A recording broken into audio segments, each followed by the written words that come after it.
Reta final, ensino do livro de Jó. Só temos mais hoje, mais um dia. Estamos no capítulo 42, né? Onde encerra-se com a parte histórica. Capítulo 1 e 2, história, diálogos, e agora vai finalizar a história, dando fechamento para a vida deste homem, chamado Jó.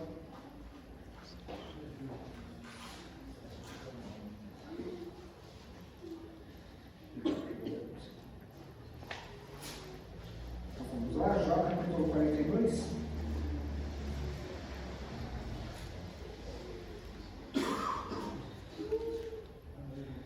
Vamos ver do 7 ao 13.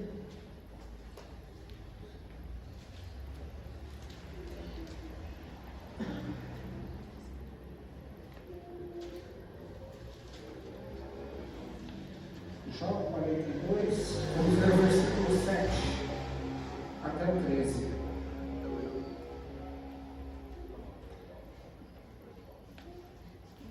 Diz assim: depois que acabou de falar com Jó, o Senhor disse a Elifaz, da região de Temã: estou muito irado com você e com seus amigos, pois vocês não falaram a verdade ao meu respeito, como o meu servo já falou. Agora peguem 7 touros, 7 carneiros e levem a Jó e ofereçam como sacrifício em favor de vocês. O meu servo Jó orará por vocês, e eu aceitarei a sua oração, e não os castigarei como merecem. Embora vocês não tenham falado a verdade a meu respeito, como já falou. Então Elifaz, que era da região de Temã, Bildade, que era da região de Suá, e Zofar, que era da região de Naamá, foram e fizeram o que o Senhor havia mandado, e ele aceitou a oração de Jó. Depois que Jó acabou de orar pelos seus 3 amigos, o Senhor fez com que ele ficasse rico de novo, ele deu em dobro tudo o que ele tinha tido antes. Todos os seus irmãos, irmãs e todos os seus amigos foram visitá-lo e tomaram parte de um banquete na casa dele. Falaram de como estavam tristes pelo que lhe havia acontecido e o consolaram por todas as desgraças que o Senhor havia feito cair sobre ele. E cada um lhe deu um dinheiro e um anel de ouro. O Senhor abençoou a última parte da vida de Jó mais do que a primeira. Ele chegou a ter 14.000 ovelhas, 6.000 camelos, 2.000 bois e 1.000 jumentas. Também foi pai de 7 filhos e de 7 filhas.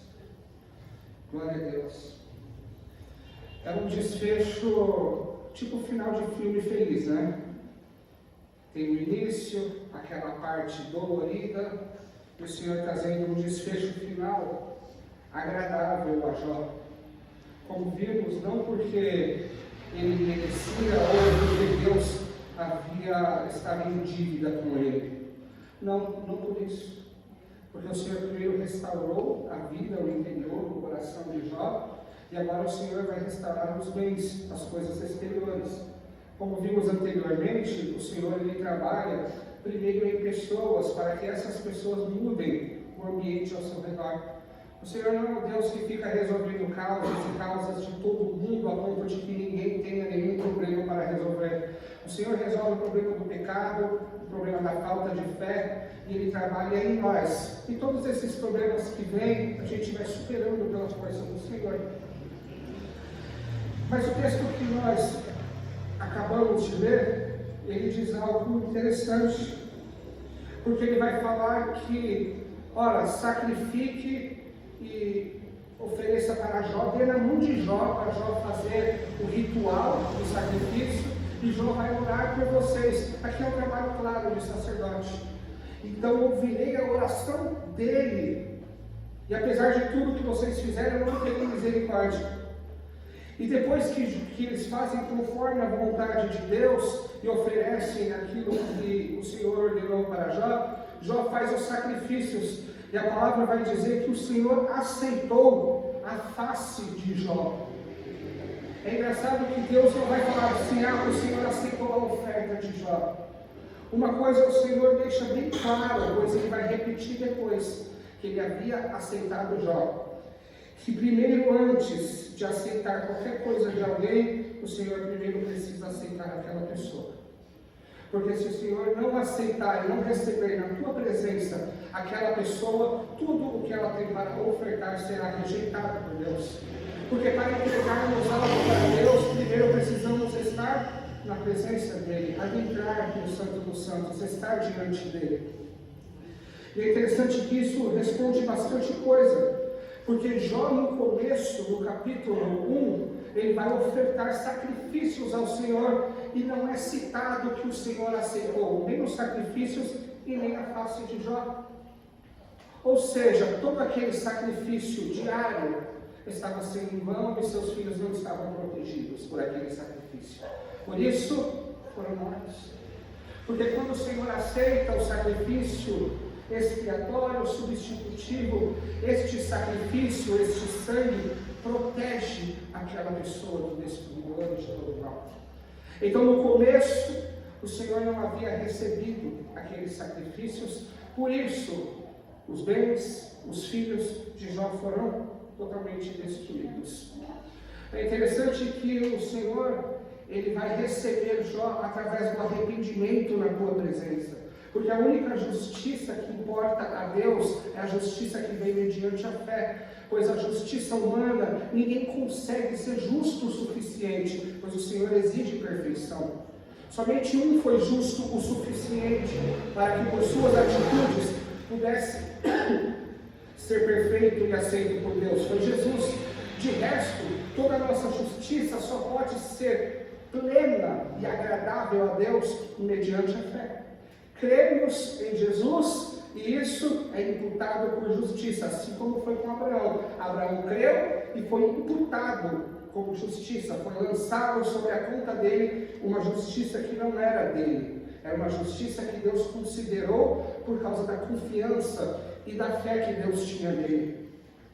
Então agora Deus vai dizer que aceita a face de Jó e os sacrifícios, porque Deus não vai punir aqueles homens como eles mereciam, porque Jó foi aceito e juntamente com Jó, aquilo que Jó oferecera a Deus. Isso vai mostrar o fim de todas as coisas e vai explicar por quê. Vai acontecer duas coisas no fim dos tempos. Vai acontecer um trono branco e o tribunal de Cristo, dois julgamentos diferentes. O primeiro, o tribunal de Cristo, é o julgamento das obras, onde o Senhor dará galardão segundo as obras de cada um. Este é para os salvos, já foram aceitos por Deus mediante a fé aqui na terra, por isso podem comparecer a Deus para receber segundo as suas ofertas e obras que fizeram a Deus. O segundo, não tem nenhuma obra que vai ser julgada e nem galardoada, não vai ser premiada a obra dos segundos, que vão passar pelo trono branco. Por quê? Porque eles não se arrependeram, não foram aceitos por Deus e não tem o que julgar das suas obras, porque todas elas foram rejeitadas por Deus. Então o trono branco vai julgar a pessoa e condená-la, enquanto o tribunal de Cristo vai julgar as obras e premiar a cada um. Ou seja, aquele que foi aceito por Deus mediante a fé, esse sim tem para Deus algo a oferecer e algo a ser recompensado. Porque primeiro foi aceito a pessoa e todo louvor, toda obediência, toda adoração, tudo que ela tem a oferecer para Deus é aceito, porque essa pessoa foi aceita na tua presença. Enquanto as outras não foram aceitas na presença dele, porque não se arrependeram. Não é que o Senhor os rejeitou, rejeitaram o Senhor, não se arrependeram, não creram no seu Filho, e por isso todas as suas obras são rejeitadas.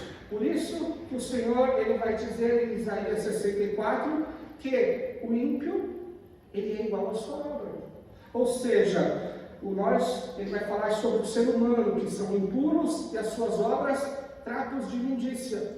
Ou seja, se a pessoa é limpa e aceita pelo Senhor Jesus mediante a fé, as suas obras são limpas. Se a pessoa ela é imunda e ainda não se arrependeu, não recebeu aquele perdão de Cristo, aquela justificação mediante a fé, tudo que ela faz, ela é considerada por Deus algo impuro e não é aceita. Por isso que é vã as obras dos homens naturais. Por que o Senhor não aceita? Será que o Senhor é exigente e mau e tal? Não, olhamos a oferta de Jó e vimos o quê? A intenção. Ainda que as suas boas obras sejam belas aos nossos olhos, olha que crente, olha que pessoa boa, dando marmita, as suas intenções condenam e revelam quem a pessoa é de verdade. Por quê? Porque muitas das vezes é para se autopromover, para subornar a sua consciência. Por exemplo, eu sou uma pessoa mais que disso. Mas eu faço bem, deixa eu equilibrar a balança ao invés de me arrepender. Isso é subornar a consciência. Então Deus olha essas obras e fala, não quero. Não quero, porque não foram feitas pelo amor ao próximo. Está se promovendo, dando uma de bonzinho, ou está subornando a consciência para não se arrepender. Por isso Deus vai lá e fala, opa, não. Já as obras dos nascidos de novo têm o Espírito Santo que já é um fruto nessa pessoa, chamado amor. Então as suas obras são em amor. E quando elas não são feitas em amor, ela vai passar pelo fogo no tribunal de Cristo e não vai receber galardão algum quem fez alguma obra que não foi por amor. Então Deus é perfeito, não tem essa de eu vou fazer, ele olha a intenção e ele vai julgar essa intenção. Ele não vai julgar se a oferta é grande ou pequena. A oferta da viúva foi a maior de todas. Por quê? Porque quando alguém vem entregar algo para Deus, ele aceita primeiramente a pessoa e a intenção daquilo que vai ser oferecido. Então isso vai mostrar que Deus disse assim, então aceitei a face de Jó. Aí ele vai aceitar tudo o que Jó tem a oferecer. Ah, mas Jó vai ganhar galardão? Não sei. Naquele dia do trono branco, ele trará à luz a intenção e o coração do ser humano. Então ele vai premiar aqueles que fizeram em amor e ele vai queimar como se não fosse nada as obras que foram feitas por interesse. Simples. Por isso que muitos homens dirão, Senhor, eu fiz. Apartai-vos de mim, eu não vos conheço.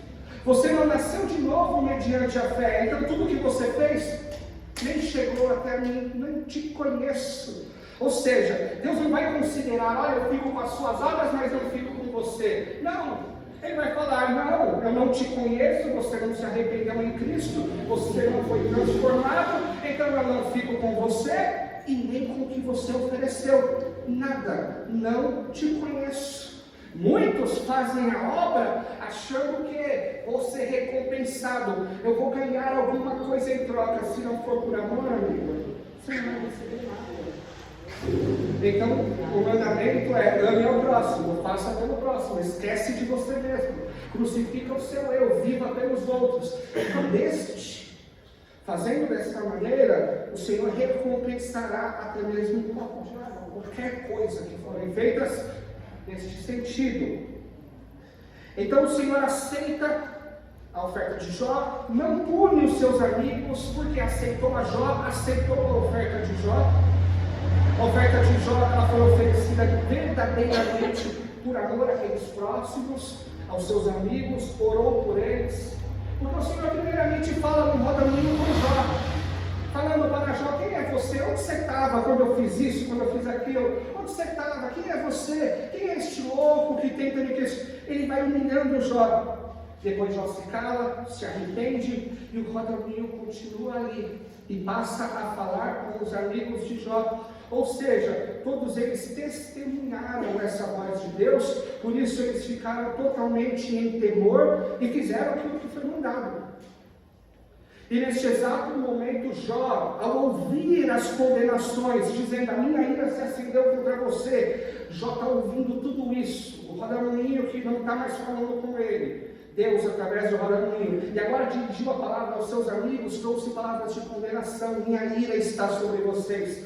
Jó, ouvindo isso, se se dobra de joelhos e começa a interceder pelos seus amigos. É onde Deus olha que ele foi transformado verdadeiramente e que abandonou todo o foco que ele tinha em sua dor, em tudo que ele perdeu, e passou a se preocupar com o próximo. Então Deus muda a vida dele neste exato momento.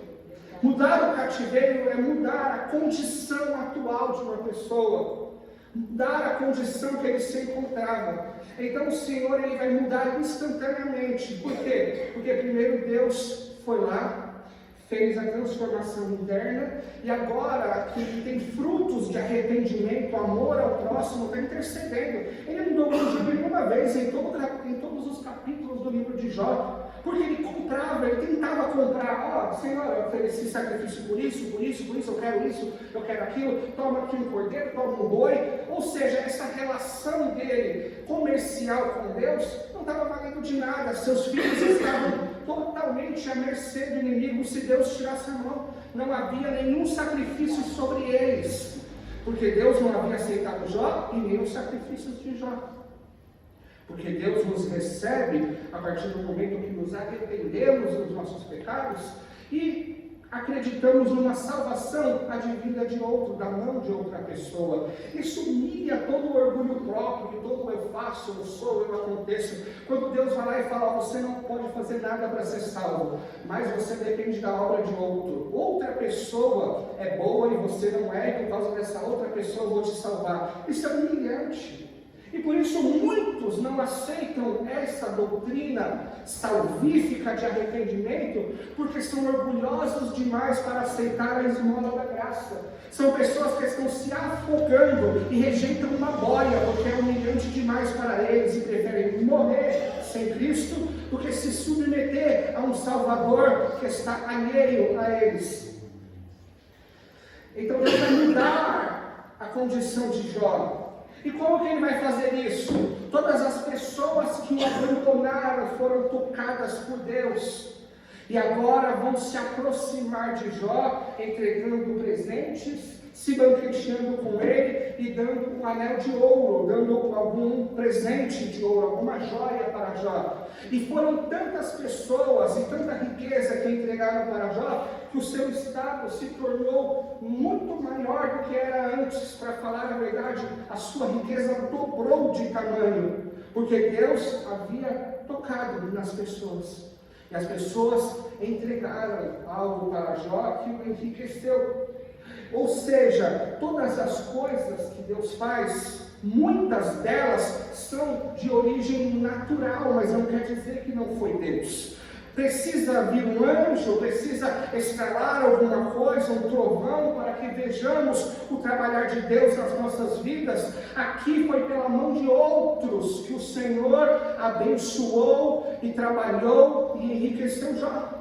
Muitas das vezes é pela mão do médico que o Senhor opera milagres, fazendo com que tudo dê certo e cuidando para que tudo dê certo. Muitas das vezes é pelas mãos do bombeiro que Deus vai lá, opera milagres e dá livramento. Temos que entender que Deus ele atua, abençoa e age e faz milagre nos meios naturais.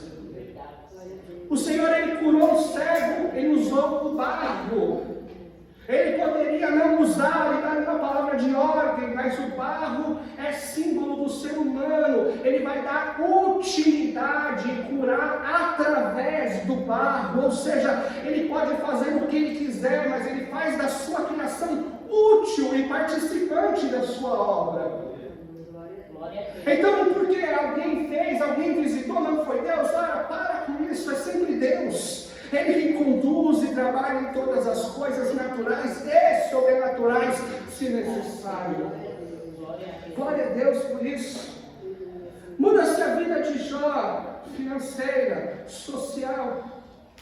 Agora esse homem está sendo considerado novamente pelas pessoas, entenderam o ocorrido, porque o Senhor falou claramente pelo rodamuinho para os 3 amigos, homens importantes da região, que não falaram o que é certo, como falou Jó, ou seja, Jó estava com a verdade. Apesar de palavras de dor, apesar de palavras blasfêmias, a qual ele se arrependeu, era ele que estava com a doutrina correta acerca de Deus. Era ele que estava guardando a esperança em Deus. E apesar das coisas doloridas que ele falou a Deus por causa da sua dor, o Senhor considerou as palavras de Jó como uma verdade doutrinária. E o Senhor ele vai dar também, além dos bens para Jó, filhos e filhas.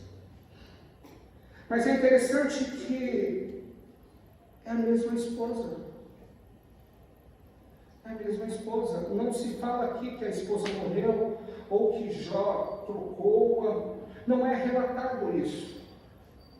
É relatado o quê? Que Jó teve filhos e filhas e que quem morreu foi os seus filhos no começo e também os seus servos, muitos deles morreram quando choveu fogo, e também os seus gados. Isso foi quem morreu. Não é citada a morte da sua mulher, tanto é que o Senhor suscita a voz dela quando ela fala que abandona esse Deus e morre, para a gente saber que ela está lá. Só essa palavra para a gente saber que ela está lá. Então o que acontece? Satanás ele pede e ele tem o que de Deus? Toca em tudo o que ele tem. Em tudo o que ele tem. Ele tem gatos, ele tem filhos, ele tem filhos de herança, mas ele também tem uma esposa, uma mulher. Mas Satanás não pôde tocar nela, ele não rela a mão dela. Porque quando o Senhor fala sobre posse, sobre a mulher de Jó, não está considerando-a como um bem. Não está considerando ela como algo que Jó tem como propriedade. Apesar de muitos, naquele tempo antigo, entender assim a palavra do Senhor. O Senhor, quando fala a mulher de Jó, que pertence a Jó, não se refere a bens, mas a unidade. Porque através do matrimônio, agora não são mais dois, mas um. E assim como eu me refiro às coisas que eu tenho, eu me refiro também ao meu corpo como algo meu. Mas ele não é só meu, ele também é parte de mim. Então não é um bem exterior, não é um bem que eu tenho, sou eu. Então a partir do momento do matrimônio em que ambos se tornam um, posso citar aqui Gênesis, mas vocês conhecem Gênesis 2:24. Vocês conhecem também, Jesus citou esse mesmo texto em Mateus 19 e também através dos outros evangelistas. Mas o apóstolo Paulo também citou esse texto, dada a importância deste texto. Dada a importância, ele foi citado em Gênesis, ele foi citado também nos evangelhos e nas cartas paulinas, o mesmo texto, para dar uma importância real. Vamos ver Efésios 5:31. Ele vai repetir Gênesis 2:24, Mateus 19, 5 e 6, e vai acrescentar uma coisinha no final. Como dizem as Escrituras, ele está reforçando, ele está citando. É por isso que o homem deixa seu pai e a sua mãe e unir-se-á com a sua esposa. Os dois se tornam uma só pessoa, uma só carne. Ou seja, quando foi ordenado que poderia pegar os bens de Jó, ela não poderia estar no meio. Mas e agora? A segunda ordem do capítulo 2 é: toca no seu corpo, dos pés à cabeça. Foi isso que Satanás pediu e recebeu a autorização. E ele foi daquele jeito, obstinado pelo mal. Mas ele só toca em Jó e nela não. E esse é o mistério que o apóstolo Paulo está falando em Efésios. Grande é esse mistério da unidade. Grande é esse mistério da unidade, onde o cabeça protege o corpo. E ele vai dizer alguns textos muito interessantes. Olha só, Efésios 5, 28. Efésios 5 está tratando sobre isso inteiro. Isso é maravilhoso. 28 e 29, tá bom? O homem deve amar a sua esposa assim como ama o seu próprio corpo, porque é agora o seu próprio corpo. O homem que ama a sua esposa, ele ama a si mesmo. Está falando aqui, olha, virou um e não é brincadeira. Ama como se fosse o seu próprio corpo, porque é o seu próprio corpo. Porque ninguém odeia o seu corpo. Pelo contrário, cada um alimenta e cuida do seu corpo, como Cristo faz com a igreja. Ah, aqui vem uma obrigação. Uma obrigação de cuidar, uma obrigação de manter e cuidar, uma obrigação que a cabeça tem sobre o corpo, de proteger, de cuidar, de suprir, de alimentar. E essa responsabilidade está no interior, no ímpeto, no genes do ser humano. Porque eu posso perguntar aqui, se cada homem da sua casa não sente essa responsabilidade sobre si, ainda que tentam desconstruí-la através da cultura woke. Ainda que tentam desconstruir e arrancar essa responsabilidade, nunca conseguirão arrancar da consciência do homem isso. Que ele é homem, ele é cabeça, e ele deve cuidar do seu corpo, vestindo e protegendo, assim como cuida do seu próprio. Se vem alguma coisa, você não põe a mão, não protege ou deixa bater no seu corpo. Assim é o cuidado que o homem deve ter com a sua esposa. Mas vamos se aprofundar para a gente entender essa responsabilidade.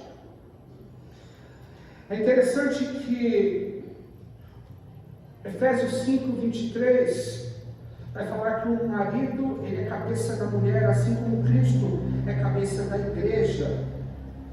Olha só, pois o marido ele tem autoridade sobre a sua esposa, assim como Cristo tem autoridade sobre a igreja. Ou seja, e o próprio Cristo é o Salvador da igreja, que é o seu corpo. Cristo, ele cumpre com a responsabilidade de ser o noivo, de ser o marido, de ter um corpo e ter obrigação moral de cuidar e de proteger, e no caso, de dar a vida pela sua esposa. Se eu perguntar aqui para qualquer homem, e aí, você dá a vida pela sua esposa se vier uma bala? Eu tenho certeza que a maioria vai dizer que sim, eu tenho certeza do que eu estou falando. Eu tenho certeza, porque isso está nos genes deste homem. Isso está na consciência dele, porque Deus deu isso a ele. Então, se alguém teve uma pesquisa que fizeram essa pergunta nas ruas, e aí, você daria a vida pela sua até namorada? Os caras falaram sim, sim, sim, na totalidade. Parece que era Jesus falando ali, ó, viu? Como que eu fiz as coisas de maneira correta, e se elas forem respeitadas na sua ordem, todos serão felizes. E é interessante quando fala que Cristo é a cabeça da sua igreja, ele a move, assim como a cabeça. Ele está fazendo uma comparação com o corpo humano, que move o seu corpo, não através de autoridade, não mexe agora porque eu mando em você, mas através de estímulos. Através de estímulos, ondas eletromagnéticas, ondas que vai mexendo e você consegue ter isso. Ou seja, o próprio Senhor provoca na sua igreja aquilo que Ele quer. E Ele está ensinando essas coisas. Ele está falando assim: homem, se você for cabeça da tua casa, servir ao Senhor, que é o seu cabeça, que vai te ensinar você vai conseguir fazer bastante coisa e colocar sua casa em ordem. E vão te respeitar. Por quê? Porque você vai conseguir trazer isso. Você vai conseguir arrancar isso dela. E por que o Senhor fala de cabeça do corpo? Adão, ele era a cabeça de Eva. Eva, a palavra Eva é vida. Eva carregava toda a humanidade. Então, Adão, ele é a cabeça de todos os seres viventes. Por isso que corpo, a palavra corpo, ela já dá um sinônimo ou a intenção de pluralidade. Corpo docente, corpo de obreiros, corporação, uma série de regras e de leis. A palavra corpo já traz um plural, e o corpo da igreja é formado por milhares, diversos membros. O corpo da igreja é formado por diversos membros. Por isso, Jesus ele é um cabeça federal. Ele é um cabeça de uma nação, assim como Adão era. Adão ele é o cabeça de toda a humanidade. E sobre ele está a responsabilidade e a aliança. E quando ele peca contra o Senhor, todos os que ele representa como cabeça, todo o seu corpo cai junto. Todos os que vieram dele, todos os que ele gerou, todos os que estão unidos a ele caem. Ou seja, a humanidade, Deus ele olha e ele só vê como responsável somente duas cabeças. Por isso que ele vai falar através de Paulo em Coríntios, que o primeiro Adão era alma vivente, e o último Adão, espírito vivificante. Mas depois de Cristo nasceram um monte de pessoas, mas não são consideradas como alguém que não está ligado a nada, alguém avulso. Ou é corpo de Adão, ou é corpo de Cristo. Aqueles que nasceram naturalmente, quando eu nasci, estava ligado a Adão. Por isso que toda a condenação de Adão lá no Éden, eu recebi sobre mim. Por quê? Porque eu era o seu corpo, eu estava ligado a ele. Mas agora, pois, que mediante a fé eu fui unido a Cristo. Por isso que a palavra batismo, ela se refere à iniciação ou inserção em alguém. Foram batizados em Moisés, unidos a Moisés. Quando eu fui unido a Cristo, a partir deste momento eu faço parte do teu corpo. Então quando Deus trata com Adão, ele vai condenar Adão. E juntamente todos os que estão ligados a ele. Mas quando ele olha para a obra redentora de Cristo, na cruz do Calvário, e Cristo ressurreto, então esses que estão em Cristo recebem aquilo que Cristo recebeu, a glória e o reino eternamente. Eu ainda estou falando de cabeça. Eu estou dizendo que Eva não era a cabeça, era Adão. Então, se ela pecasse, não aconteceria nada com Adão. Teria que vencer o líder. Porque no exército, a honra maior é daquele que mata o general, daquele que captura o rei. É aí que a guerra acaba. Porque quando você vai poluir um rio, não adianta você ir nos riachos e jogar lixo. A fonte está jogando água limpa. Tem que ser na fonte. Adão era a fonte. Então Adão pecou e todos pecaram. Agora, para destruir a igreja, quem é a fonte, quem é a cabeça? Cristo. Por isso, Satanás investiu totalmente em fazê-lo sofrer, em cair, em todas as coisas, para que ele fosse perdedor, para que ele vencesse a humanidade. Mas não conseguiu. E nunca conseguirá, porque sabemos quem é Jesus Cristo. O Emanuel, o Deus conosco, o Todo-Poderoso. Ou seja, não se trata da gente. Por isso que ele merece louvor, honra e glória.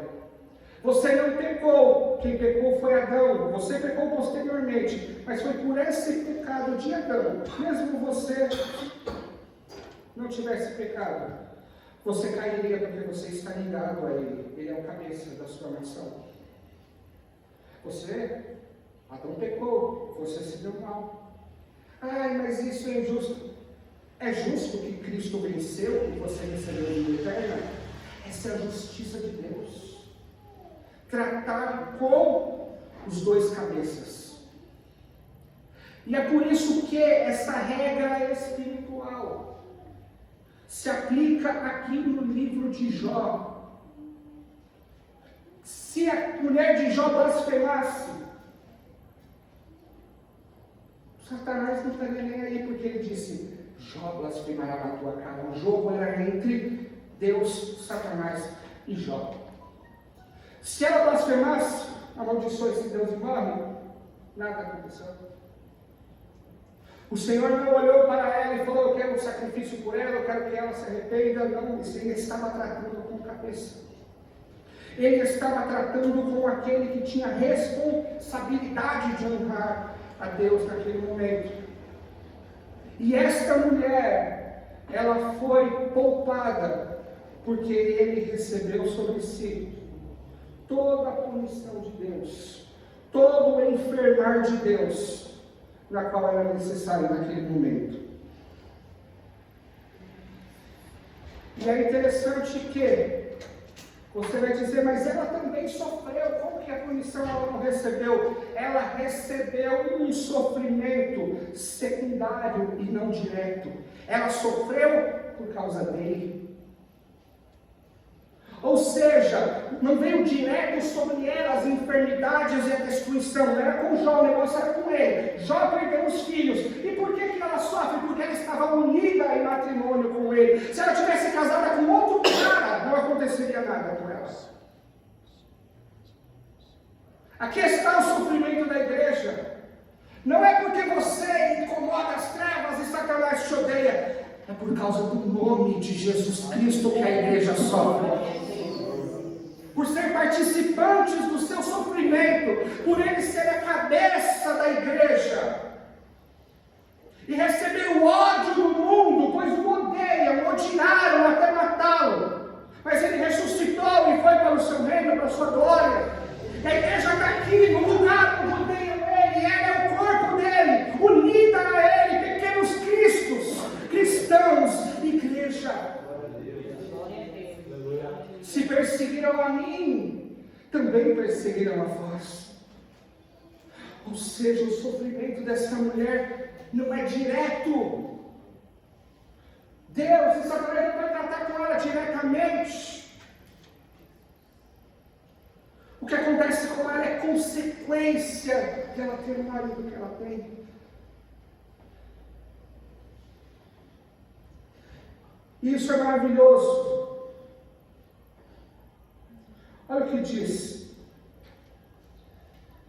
em 1 Pedro 4,13.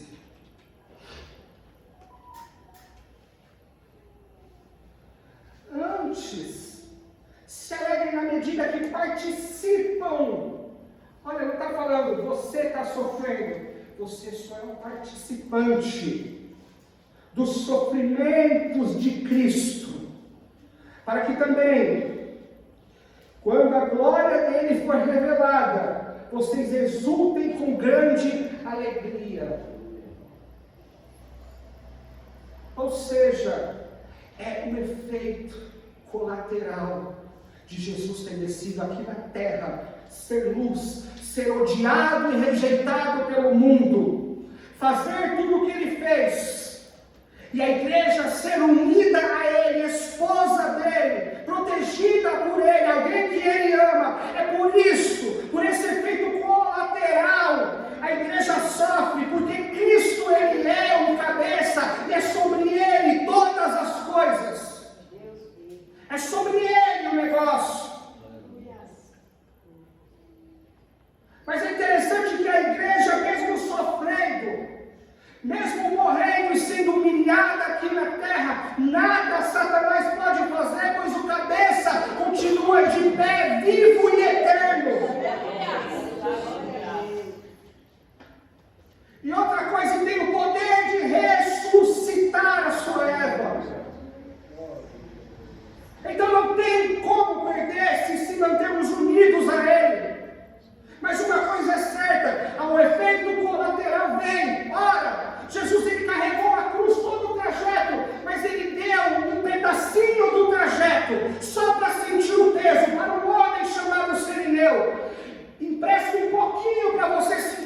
depois eu pego de volta. É isso que acontece conosco. Leves e momentâneas tribulações que trarão para nós um peso de glória eterna. É só um pedacinho do trajeto, porque Ele levou até o final.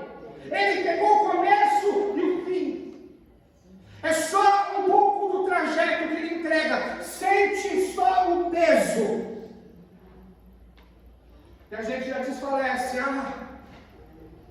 Mesmo sabendo que a vitória é certa, mesmo sabendo que não tem como perder por causa de quem Ele é, por causa do cabeça que nós somos unidos a Ele, mesmo assim a gente fraqueja, porque é o vaso mais frágil. Alguém na qual Ele, como cabeça, disse: quem não cuida do teu próprio corpo?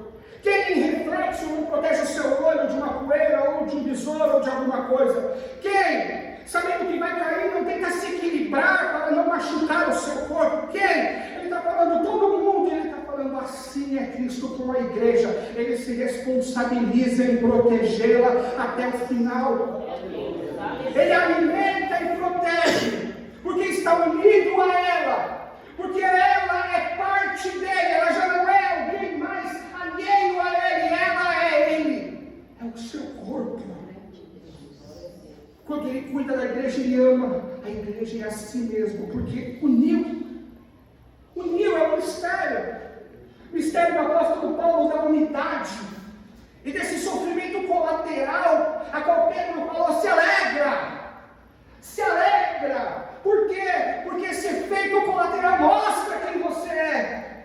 Este recusar do mundo mostra que você está unido a Ele, você é a esposa amada dEle, que está unida em matrimônio eterno. João 15:20. Vamos ler?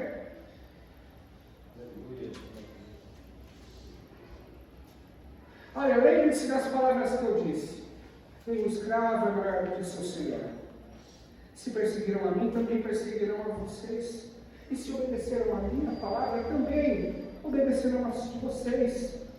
Tratarão assim por causa do meu nome.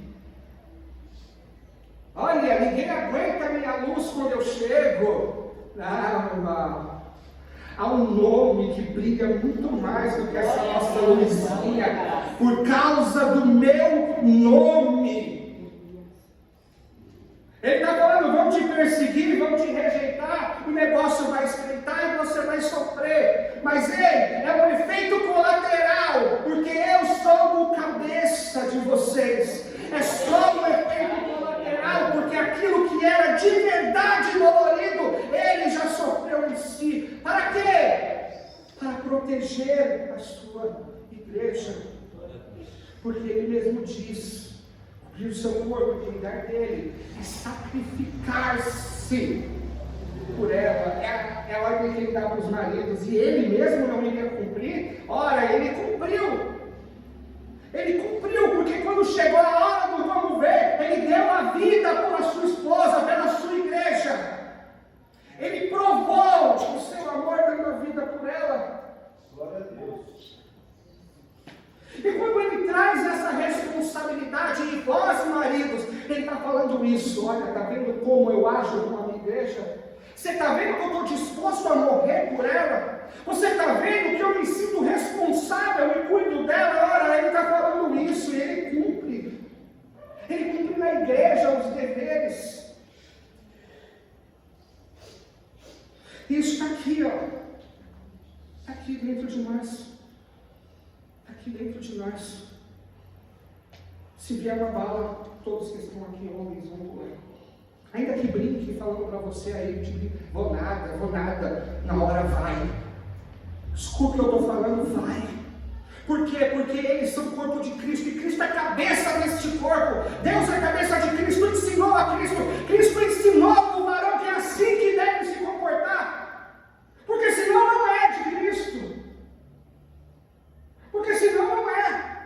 Senão Cristo não é a cabeça dele. Se Cristo não é a cabeça dele, Ele não faz parte do corpo, Ele está ligado ao corpo. Assim também vós, esposas, aproveitando, porque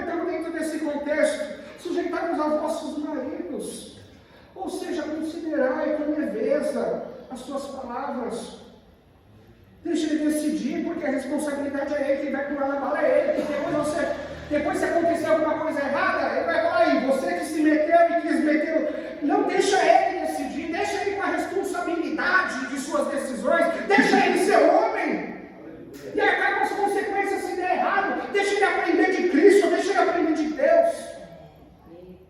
Cada um no seu papel, todo mundo vai ser feliz, cada um se completa. Dá errado quando a igreja quer fazer as coisas por causa... Não, é direcionamento do cabeça. Quando Deus faz a gente se mover na direção de que Ele ordenou, está certo no final, mas quando a gente quer bater o pé, vamos fazer isso. E Deus não respondeu em oração, não tocou no coração, não é de Deus, não dá certo, irmão. Ele está falando assim também. Esposa, entenda isso. Entenda essa lei espiritual. Que te deixa no lugar de amada, que te compara a uma igreja. Se você soubesse o brilho e quem é a igreja, é qual ele compara as mulheres, você ia sorrir, você ia falar, ele me comparou à igreja.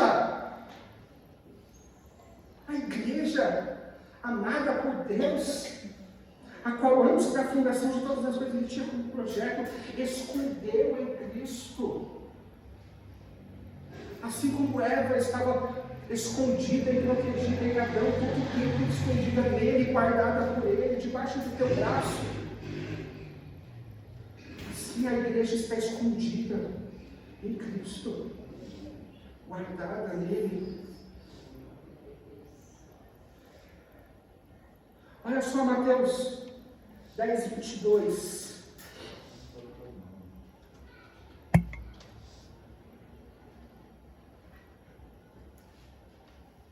Todos te odiarão, vocês, por causa do meu nome. Aquele que preservar até o fim será salvo. Não é porque você é bonito, não é porque você é bonita, não é porque você ganhou um cargo, não. Seu cara não está nem aí para isso. Se ele roubar a sua alma, te deu tudo na terra, ele vai fazer. Para ele é um bom negócio. Não, é por causa de Cristo. É por causa de Cristo. É porque você está unida a Ele. Por causa dessa unidade, dele olhar com ódio e não poder fazer nada contra você, dele querer voar para cima de você, dele poder até tocar nos seus bens, mas não poder levantar a mão contra a tua alma, o ódio que ele tem por não poder fazer nada, o ódio que ele teve por não poder relar na esposa de Jó, por causa da unidade.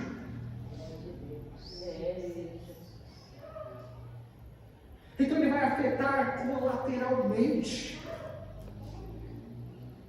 Mas aqui ele não pode. Porque essa casa tem dono. Aí ele não pode mexer. Ele não pode. Porque essa casa tem dono.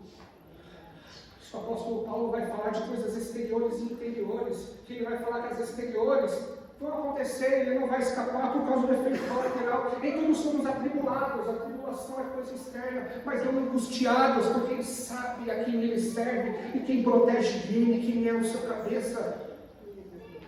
Perplexos, ele fica chocado, mas não desanimados, perseguidos sim, mas não abatidos, ele não fica cabisbaixo, levando no corpo o morrer de Jesus, para que a vida de Jesus se manifeste no seu corpo mortal. A tribulação, ela não passa daqui, ela não entra aqui, ela é exterior. Porque há um noivo, há um Cristo que protege a igreja e que levou sobre si as dores dela. E que quando foi o momento das chagas e da dor, ele falou, só em mim e nela não. Ele falou, eu me ponho para sofrer e morrer no lugar dela. Quando foi a hora do vamos ver mesmo, foi ele que morreu e não nós. Foi ele que sofreu e não nós. Mas somos esposa dele. Estamos unidos a ele. Quando ele sofre, a gente sofre. Assim foi a esposa de Jó. Ela não foi tocada diretamente, mas por ser esposa dele, ela perdeu filhos. Por ser esposa dele, ela perdeu bens. Por ser esposa dele, ela perdeu reputação. Mas por ser esposa dele também, quando o Senhor restaurou a vida dele, ela foi em dobro abençoada por causa dele também. Ou seja, por causa de Cristo você sofre, mas por causa deste mesmo Cristo, você entrará na glória de Deus, no céu celestial. Por causa dele você foi feito escravo de todos, mas por causa dele você adquirirá um reino e reinará com ele. Ora, se você ser participante dos seus sofrimentos, assim como a mulher de Jó foi, ela foi participante do seu novo levantar. Foi participante da morte da tua carne, do seu velho homem, e foi participante do novo homem, da ressurreição de Jó, simbolicamente aqui. Ou seja, para receber a glória de Cristo, o trono de Cristo, a qual ele deu espaço para se assentar com ele, para receber a autoridade de Cristo no céu, no terceiro céu, sobre todas as coisas, você também vai ter que ser participante da perseguição e do sofrimento colateral por causa do nome dele. Não tem jeito de escapar disso. Você está unida a ele, e ainda que você não queira, ainda que você chacoalhe e diga não, essas coisas não estão sob o teu controle, não é sobre você. Vão acontecer na sua vida, você querendo ou não, você orando muito ou não, você fazendo ou não, vai acontecer porque você está ligada e unida a ele. Dias ruins vêm, mas dias melhores estão por vir, porque o Senhor, ele há de nos abençoar em Cristo Jesus. 1 Pedro 4, 13.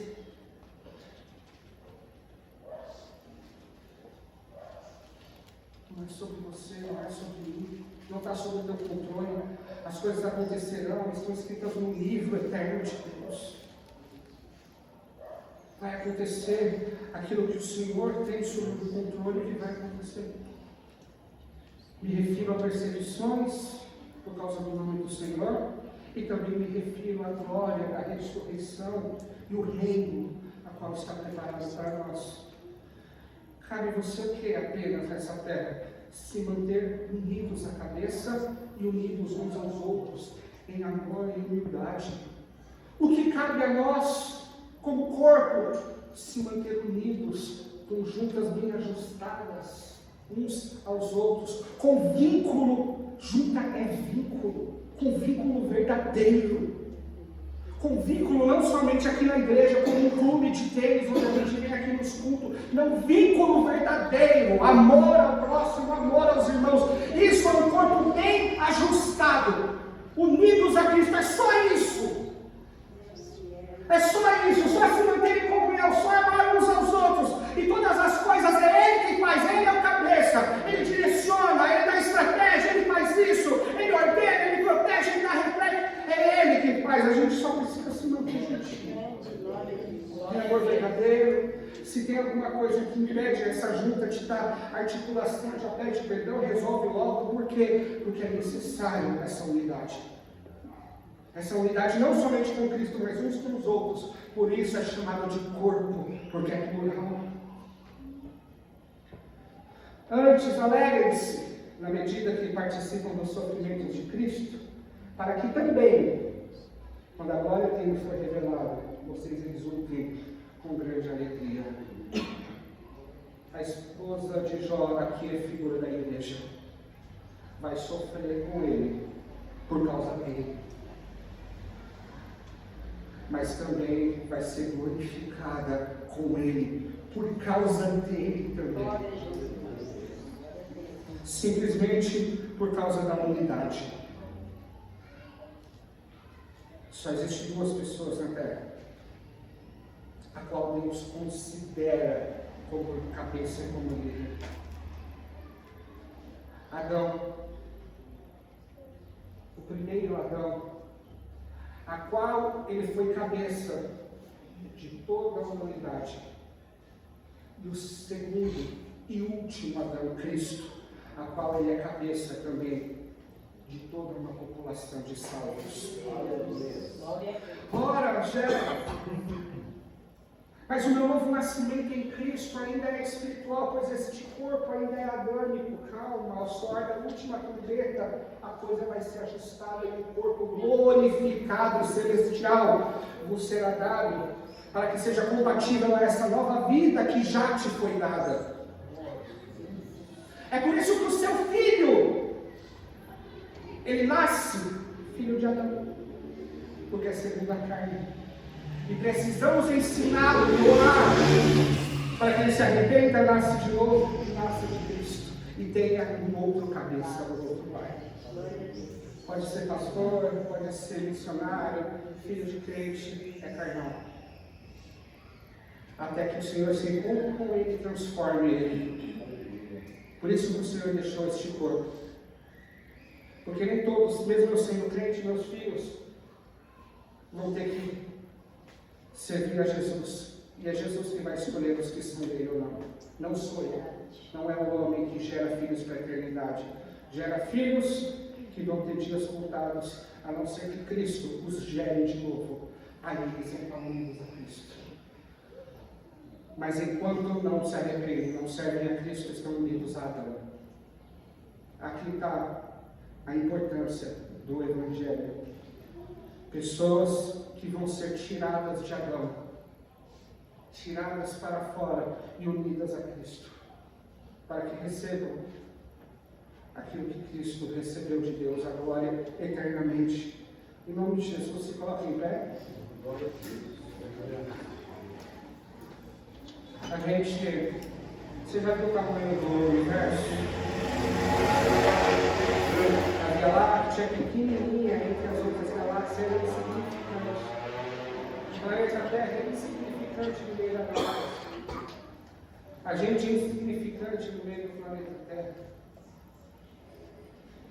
E a gente acha que é tudo a nosso respeito. Não. Cheguei lá, me se incomodaram com a minha louça. É sobre Jesus que a gente está falando, queridos. Esse efeito que você está sentindo aí é só o colateral. Foi nele direto a punição pelos seus pecados. Foi nele direto o sofrimento que era para ser nosso. Mas por causa da unidade, ele morreu conosco. E a dívida que era nossa, a morte anula qualquer dívida. Eu tenho uma dívida no banco, a morte anula a minha dívida. Quando ele morre unido a nós, morremos com ele. A dívida morre junto. Mas quando ele ressuscita, ressuscitamos com ele para uma vida sem dívidas com Deus, sem dívidas com o pecado, uma vida plena na qual a gente pode atravessar o véu e se apresentar diante de Deus. E como eu disse aqui, ofertar louvores e adoração a Ele, na qual Ele, por nos ter recebido, também receberá aquilo que temos a oferecer. Louvado seja Deus por isso. Vamos orar a Deus e agradecer por isso. Por ser a esposa de Deus. Por ser essa mulher na qual vai sofrer e vai ter várias alegrias com ele. Mas no final, a gente está falando do livro de Jó. Como foi o final? O final foi de alegria, paz, gozo, riqueza, filhos. O final foi bom. É isso que Deus está falando. O final da igreja é esse. O final dessa esposa que sofreu é esse. É o gozo e a glória eterna com Cristo. Senhor Deus e Pai, Senhor, muito obrigado por este dia, por essas palavras. Me sinto honrado. Quem sou eu, Senhor? Só um pedacinho deste corpo glorioso, da qual o Senhor chama de noiva, de esposa, de igreja. Senhor, se há alguma enfermidade, eu digo no corpo espiritual, alguém que não esteja de bem com o outro, se há alguma infecção, se há alguma coisa, Senhor, que deixa este corpo mal ajustado. Ah, Senhor, é a sua esposa. O Senhor tem poder de curar. Ah, Senhor, que esta pessoa libere perdão. Que esta pessoa tenha consciência limpa e nenhuma raiz de amargura no coração. E que possamos estar unidos uns aos outros e unidos com Cristo. Senhor, assim o Senhor disse, Senhor, hoje. Se perseguiram a mim, também perseguirão a vós. Mas o Senhor também disse: se me ouviram, também vão te ouvir.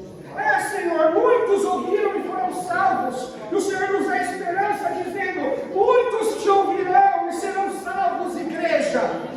Não desanima na pregação do Evangelho, porque muitos te ouvirão, assim como me ouviram.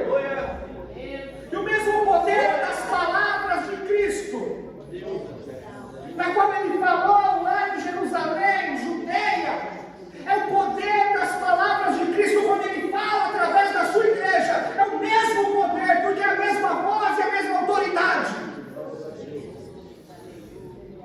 Então não vão te ouvir, mas aqueles a qual Deus quer vão te ouvir. Não tem jeito, vão te ouvir. Isso nos anima na pregação do Evangelho, sabendo que tem eleitos por aí que precisam ouvir a sua voz. Traz, Senhor, para este lugar, pois a tua palavra verdadeira tem sido pregada. Traz, Senhor, e veremos um novo nascimento diante dos nossos olhos, através do comportamento.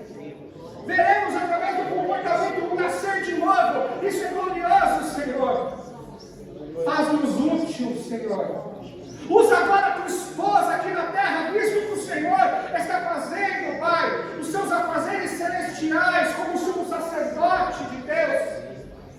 Usa a tua igreja na terra, Senhor.